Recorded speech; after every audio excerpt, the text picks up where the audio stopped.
Ini sangat menyusahkan kekuatan kami dan seolah selesai secepat. Dan saya minta maaf segala-galanya. Itu duitnya untuk kebutuhan ini ya, foya-foya ya? Enggak. Buat apa kemarin? Buat apa? Mungkin Pak. Ini apa kemarin makan Buat kebutuhan. Ya. Itu apa? Kebutuhan itu dan itu aja. Motifnya apa? Tipu-tipu atau apa? Ya, saya mau maaf dan insya Allah selesai secara cepat. Selebgram yang dikenal dengan nama ajudan pribadi telah ditetapkan sebagai tersangka kasus penipuan dan penggelapan dengan kerugian mencapai 1,3 miliar rupiah. Kasus bermula saat ajudan pribadi menawarkan penjualan 2 unit mobil kepada korban berinisial Al.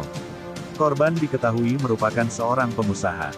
Saat itu, ajudan pribadi menawarkan mobil Toyota Land Cruiser tahun 2019 seharga 400 juta rupiah dan Mercedes-Benz tahun 2021 dengan harga 950 juta rupiah.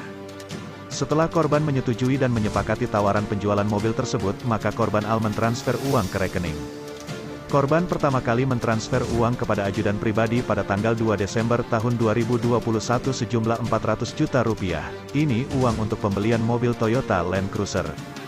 Kemudian, korban kembali mengirim uang sebesar 750 juta rupiah pada tanggal 6 Desember tahun 2021 untuk pembayaran mobil Mercedes-Benz. Sisanya atau sebesar 200 juta rupiah kemudian ditransfer oleh korban pada tanggal 14 Desember tahun 2021. Namun, setelah seluruh uang pembelian itu dikirim, 2 unit mobil yang mestinya diterima oleh korban tak kunjung diserahkan oleh ajudan pribadi. Hingga akhirnya korban melalui pengacaranya melayangkan somasi kepada ajudan pribadi. 2 kali somasi dilayangkan, namun tak kunjung ada respons dari tersangka.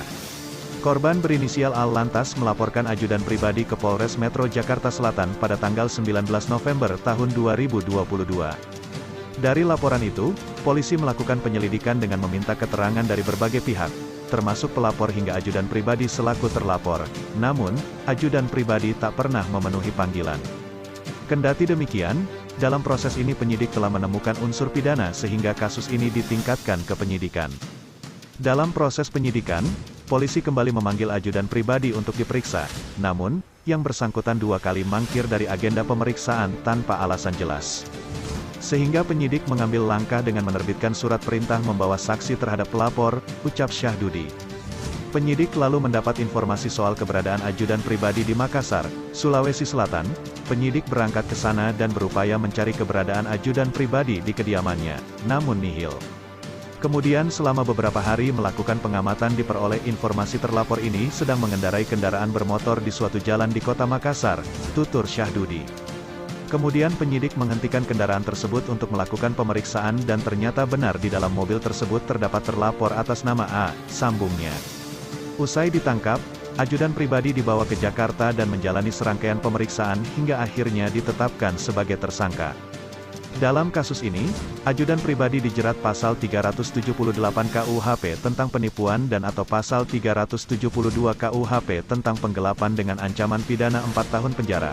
Polisi pun telah menahan ajudan pribadi usai berstatus sebagai tersangka, sebab dikhawatirkan yang bersangkutan akan mempersulit proses penyidikan.